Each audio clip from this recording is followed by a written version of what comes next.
great work the First Tee is doing, with the juniors in the program, and I wish I had that as a kid. I mean, the values you're learning, the skills you're learning, the teaching, how far it's come in the last 20 years is incredible. So, like I said, I'm proud to be here tonight, and I know Paul wanted me to talk a little bit about perseverance, and I'll do that because I know it's one of the core values that you're teaching the kids here. I guess my path, not to be too long, but my path is like a lot of golfers on the tour. There's not too many Tiger Woods and Phil Mickelsons and in my era, Justin Leonard. There was like 3 or 4 guys that got on the tour right away out of college. The rest of us, kind of struggled a little bit, and it took a while.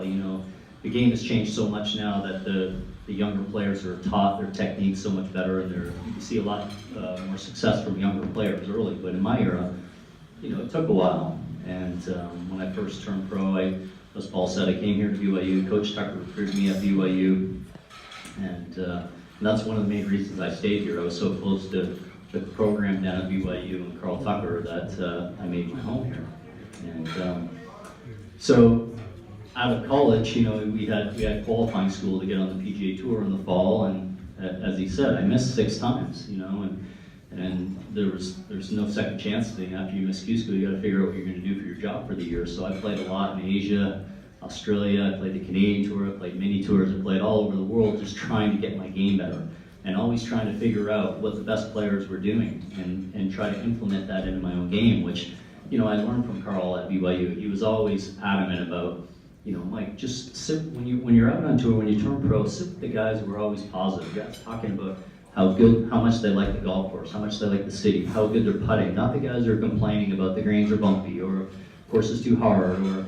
So I always made it a point to sit with the real successful people when I go into the lunchroom, introduce myself. Hi, I'm Mike. If I go up to see Nick Price or Greg Norman or Marco Mira, introduce myself as a young player, and then try to pick their brain a little bit. And that was great advice that Carl gave me back then.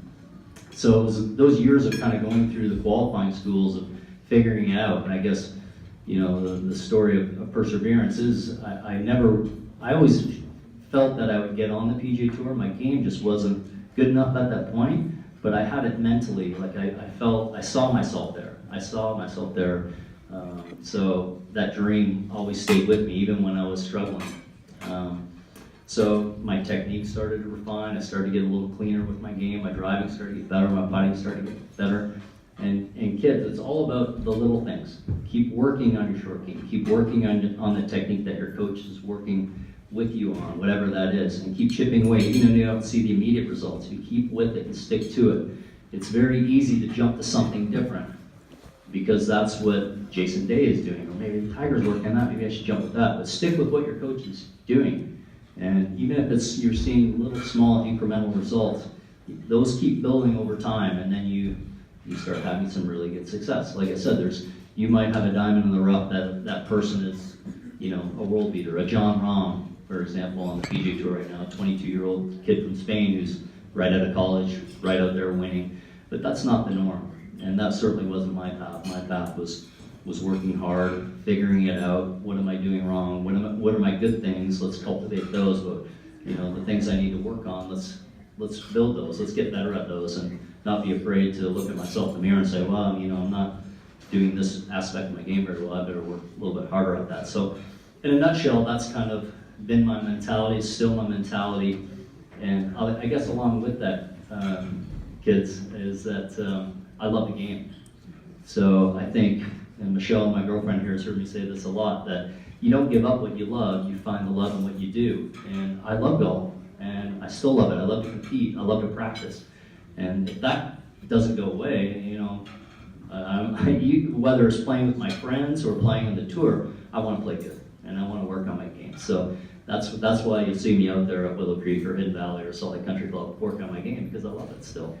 So it's an honor to be here. It's an honor to meet Asia and Jasmine, the first annual winners of the Billy Casper Award. I'm sorry Shirley can't be here.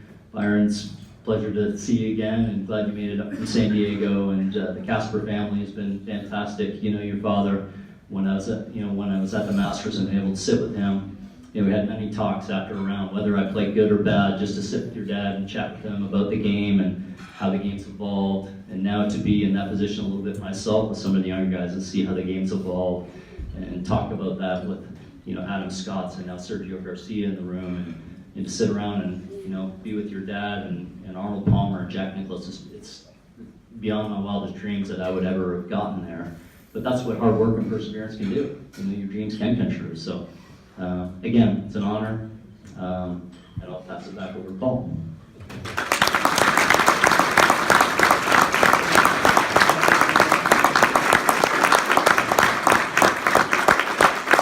Thank you. Wow. The Masters, Augusta. I've never been there, and yet I feel like I know this course because we've been watching it our whole lives, right? Mike's won on it. Holy cow. I would like to introduce next Mr. Byron Casper, Billy Casper's son, speaking on behalf of his mother tonight. I've gotten to know Byron in the last year and a half. It's been such a pleasure. I tell you, he didn't fall far from the tree. And that says a lot with a couple of people like Billy and Shirley Casper. And it is really an honor that they have allowed us to connect with the Casper family name and the Casper family legacy to create the Billy Casper Youth Humanitarian Award. We are very honored to be a part of it. Byron, thank you so very much. This is Mr. Byron Casper.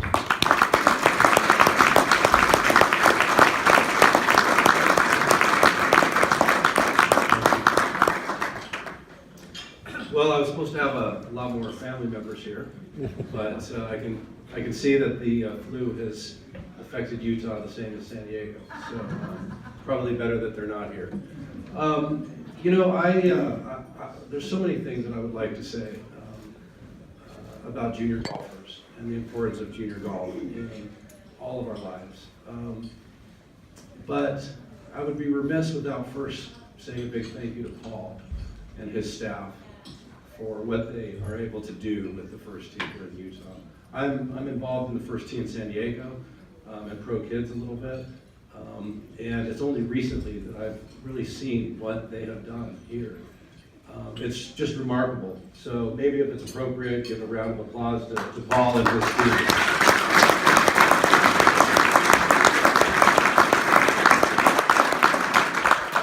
So yes, I came up from San Diego. I have been managing golf courses for the last 4 years and also keeping alive the Billy Casper Golf Academy. We still have a location in St. George, and we also have a location in San Diego now at a golf course called Salt Creek Golf Club, which is kind of famous because it's the only link-style golf course in all of Southern California or San Diego. You're not really at the stage of Bandon Dunes yet, or St. Andrews, obviously, but for South San Diego, it's pretty impressive.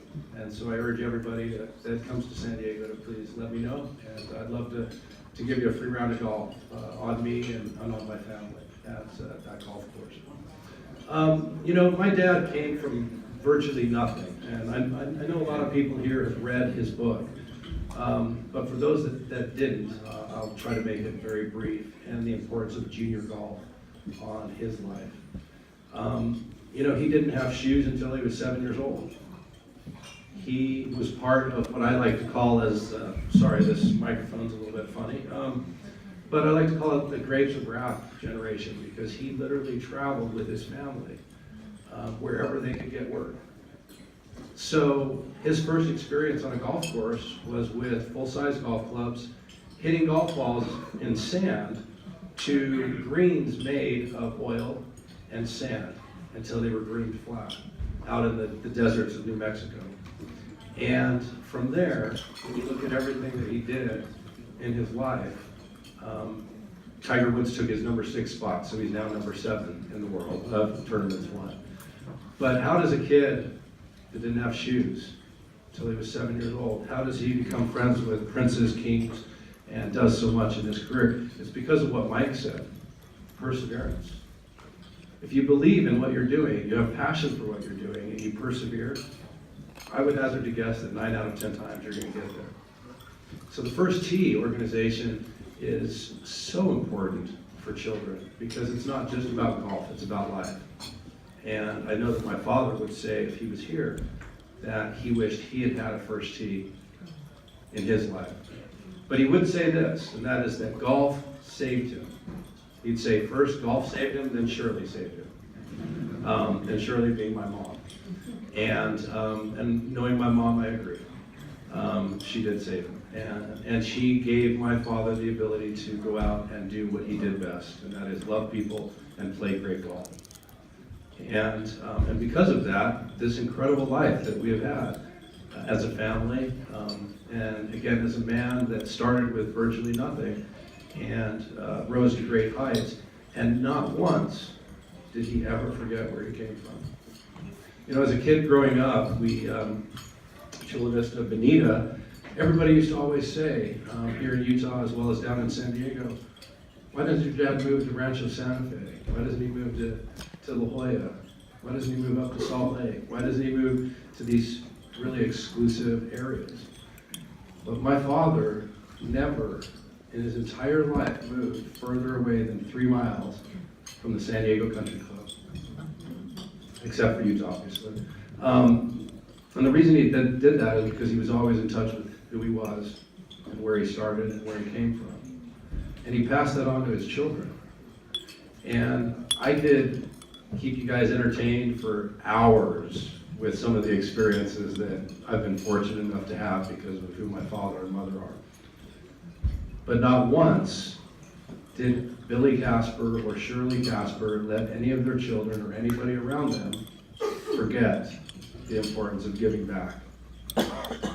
So the Billy Casper Youth Foundation was started purely and simply because they wanted to help one of the local high schools in San Diego. And they wanted to raise $12,000. That's all they had to raise, $12,000 in one golf tournament. And at the end of that first year's golf tournament, they raised $86,000. And my mom and dad sat across from each other and said, maybe we can help a lot more kids. The Billy Casper Youth Foundation was born. And in 26 years, they've raised, we've raised about $4 million for children's charities around the United States. And you know, perspective is an interesting thing. It's not 100 million that you see IBM and some of these other big groups do, but it's significant. And because it's significant and because of my father's hands-on approach in everything he did, including the time he gave away from the golf course, I'd like to think that that's why I am doing what I'm doing now. And as a golf professional for 20 years, 21 years in February, I've had the luxury, I've written a couple books, I've taught golf in Scotland, Norway, Germany, England, California, Utah, had some incredible experiences, but my favorite experiences have been helping kids. And so that's why with Rob, Lieutenant Colonel Rob Kuhn, we've taken Links to Freedom and we've coined a phrase, Links to Freedom Kids. And Links to Freedom Kids is going to be the kid portion of this Wounded Soldiers charity group that we're working with that is going to be working with the First Tee and help these children not only come to love golf, but come to understand that their life's not over just because one of their parents is ill or sick or hurt, that there is life after that.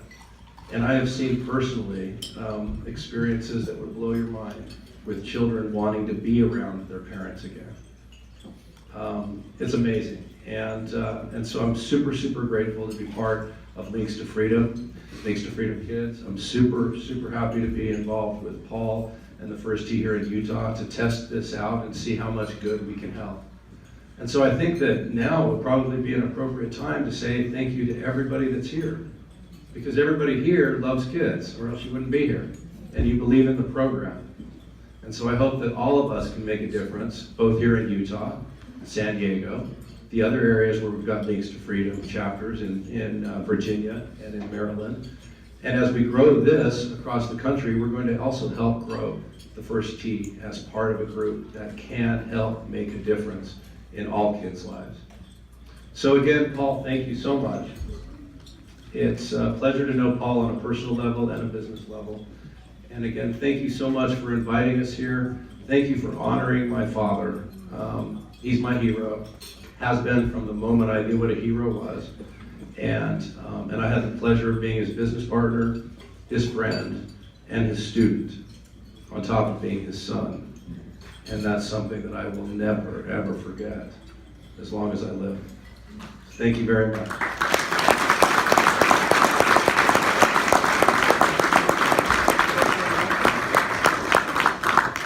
Don't run off, Byron.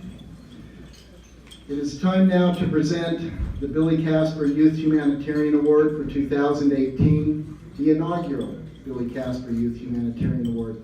We have two winners with us this year, Asia Lee and Jasmine Lee, sisters, Asia Lee and Jasmine. Asia and Jasmine, please join us.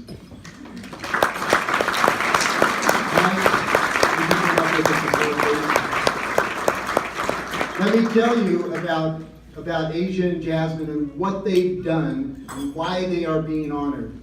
These two young women, on their own, decided that they would take it upon themselves to raise money, to get club donations, to get girls' clubs in the hands of girls who need them, so that other girls can have the experience playing golf that they have.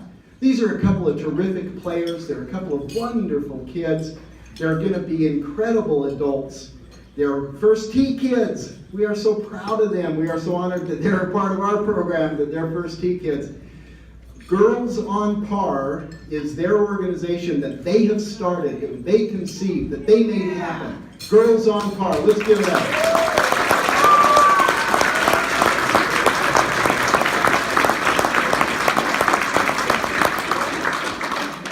This is the Billy Casper Youth Humanitarian Award. I want to read to you the inscription that's on the front of it. This is from Billy Casper. It is a quote. It says, "My goal in life is to help my fellow man and touch people's lives in a positive way wherever I go." Ladies and gentlemen, it's my pleasure and my privilege that I know Asia and Jasmine Lee, and they touch people's lives in a positive way wherever they go. And so I'd like to ask Mike Weir and Byron Casper to present to them the permanent trophy, which will be on permanent display at Golf the Round in the Pro Shop. Thank you, Christian Scott, for letting us do that. And we have smaller replicas inscribed for Asia and Jasmine. So Byron, if you would go to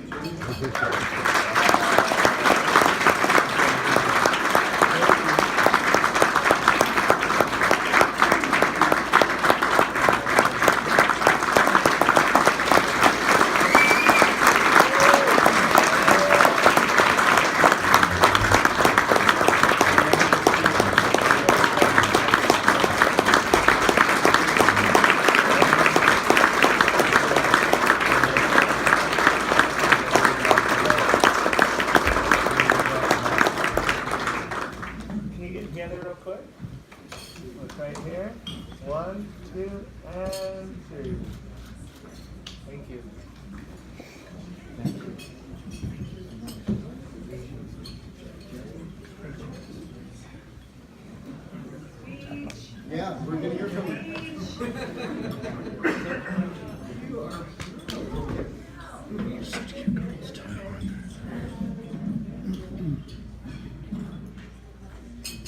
Okay, can everyone hear me? Good evening. My name is Adriana Lee, and it is a great honor to receive the Billy Casper Youth Humanitarian Award, along with my favorite sister. We are both proud and thankful to be recipients of these awards. And I'd also like to shed a little light on Billy Casper himself. He was a legendary player with a bunch of wins, and he was also a really good PGA player, and continued to set the bar high for other golfers through his expertise. We are forever grateful to win such an amazing award from such a wonderful person. So thank you, Mr. Casper and his family, for all of your achievements. I'd also like to thank my mom, my dad, my sister, and Paul Pugmire for the opportunity to start a wonderful project and organization, Girls on Par. Over the past year, we are very grateful for the help, patience, and encouragement we received from Paul and the First Tee of Utah. It gave us the persistence and knowledge to create Girls on Par in order to obtain donations to provide girls with golf clubs. Paul Pugmire has been a positive role model and instrumental in organizing and creating Girls on Par. Golf has taught us many values that we cherish, such as perseverance, integrity, and honesty. I wanted to share these values through Girls on Par. It is the reason why we wanted to give back to our community, especially for the girls, by providing them with golf clubs and opportunities to learn golf and to gain confidence within themselves. We live in a world that is full of hatred against minority groups or what is thought to be the inferior group of people or for simply being different. The hate is discrimination against race, ethnicity, gender, sexuality, appearance, and anything that the majority thinks is different from themselves. This concept has begun since the Middle Ages and even before then. Therefore, the fact that it isn't resolved today in the year 2018 terrifies me, and will continue to until there is equality for everyone. One group of people who are discriminated against is women and girls. Women often get lower wages, are sexually harassed, objectified, stereotyped, and less recognized, and put in places regarding appearance that are often confining and imprisoning to her true character. Girls can experience sexism at schools, for instance, in sports, such as whether or not they can be put on a sports team or be able to play. This is where golf comes in. We started Girls on Par on the basis of girls needing a little push to overall equality. We wanted to provide opportunities to all girls like ourselves who are working hard to make this world an egalitarian place to live in, especially in the world of sports. Girls on Par is a place where a girl can get a free set of golf clubs and begin her journey in the wonderful world of the golfing community. The organization will help those not fortunate enough to buy clubs because, let's face it, they're pretty expensive. I want the girls to have a chance to feel how I feel when I'm out on the golf course. I feel empowered, safe, and at ease. Golf has been a substantial outlet for me to relax while being competitive and have fun. It has also helped me strengthen my values such as patience, trust, honesty, and perseverance. The course is a place where I feel most at home, well, besides my actual home, and where I feel comfortable enough to be myself without being judged. This is what I wish for, to provide girls with the same opportunities by finding golf as a place where they're accepted, supported, and cherished. Okay, Jen.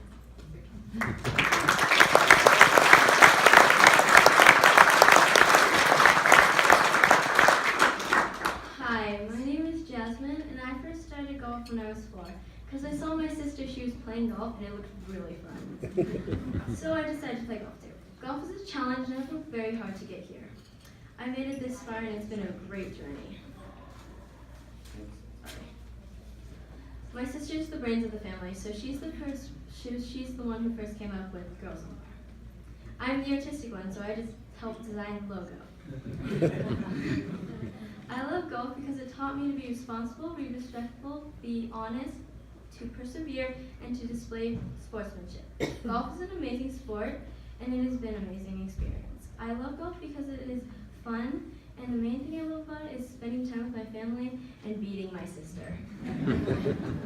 Golf has taught me confidence. When I first joined the First Tee of Utah, I did not have any confidence at all. While competing in golf tournaments, I gained that confidence, and I was sometimes scared and nervous because that's how we all are. However, the First Tee taught me to trust myself and stay positive by focusing on my efforts. Another value that I learned is to respect for myself and to show respect for others while I am playing on the course. An example is when I was playing a round of golf. My scorekeeper did not keep score, and she asked me what I did, and I said 5. Honestly, and then I could have said 4 or like 1. Oh, yay. But the First Tee taught me better. The next one is perseverance. Is another great one because I worked hard during school, and even if I make a mistake, I can grow from it. In golf, it has taught me not to give up and focus on one hole at a time. It allowed me to stay motivated and keep going no matter how badly I'm playing. Sportsmanship has taught me to focus on my efforts and to play fair by the rules. It has also made a big impact on my life before I joined, because before I joined the first tee, I only thought golf was about winning. Then I realized after that, winning or losing, I'm still having a great time. And all I want to do is beat my own personal score. No matter what, if I won or lost, I always felt great. Even if I beat my own score by 1, it still counts. Thank you for this amazing award. We are both very grateful and humbled to realize that we could not have done it without Paul. Pugmire, where is it? Okay, Paul. And the first tee of Utah, and of course our parents. Thank you.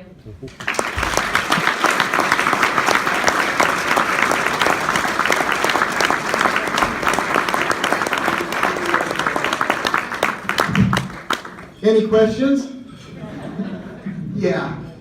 You know, I feel better about the future already. And I felt pretty good about it before. Asia, Jasmine, we are so proud of you. We are so proud of you. Ladies and gentlemen, that's what we're working on. Don't ever let a kid get turned away. Sponsor a kid, $99. You get 3 oil changes, three tire rotations, 3 car washes. This includes synthetic oil. It includes diesels. From our good friends at Garth Automotive. Make sure you sign up for a whole pile of those before you leave.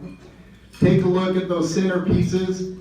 They have yummy, extra special golf ball candies inside them. These are an old family recipe. My grandma taught me how to make these. I've been up all night working on these, making them. Oh, yeah, one of our core values is honesty. Okay, I forgot about that. All right. Cece Sharman of our board, she organized these centerpieces. For 25 small dollars, you can take a centerpiece home, or take 2 for 50. I did that math myself. Thank you. Thank you so much for everything that you do for us. Thank you so much for everything you let us share with you. It is always about the kids. I think you saw that tonight with Asia and Jasmine and Avery and Logan. And I just want to thank you so very much for everything you do. This will be happening again next year for the 2019 edition of the Billy Casper Youth Humanitarian Award. Thank you for coming tonight.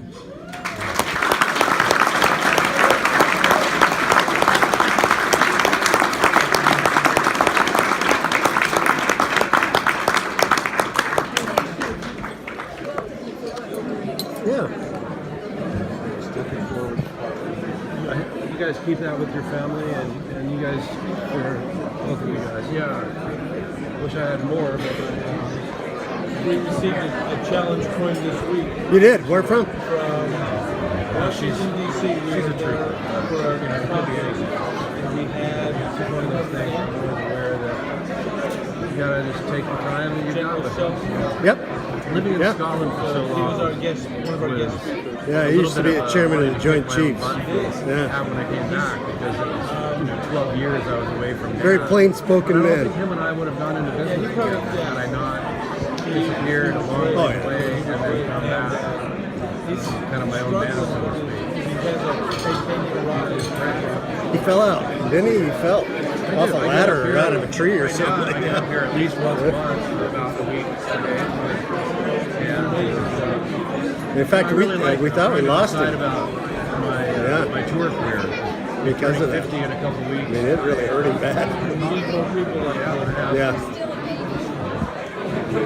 Yes, we do. Some days I It'd feel be like good. it, some days I don't. But yeah, so I need to It was figure nice out to what I'm meet gonna you, do with folks. work and the foundation. If I'm going to go start off again. It's a big commitment. Thank you so much. But it's what I've been talking about doing with my dad for the last 25 years. So yeah, I need to give it a shot. Yeah, I'm definitely giving it a shot. We'll see. Yeah, absolutely.